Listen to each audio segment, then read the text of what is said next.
দুর্গা পুজো আমার কাছে স্বাধীনতার দিন। একটি নয় দুটি নয় কম করে 5 দিন।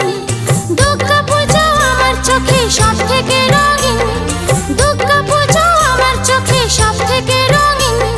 ষষ্ঠী থেকে দশমী এই কম করে 5 দিন। আমার স্বাধীনতার দিন আমি ঘুরবো সারাদিন।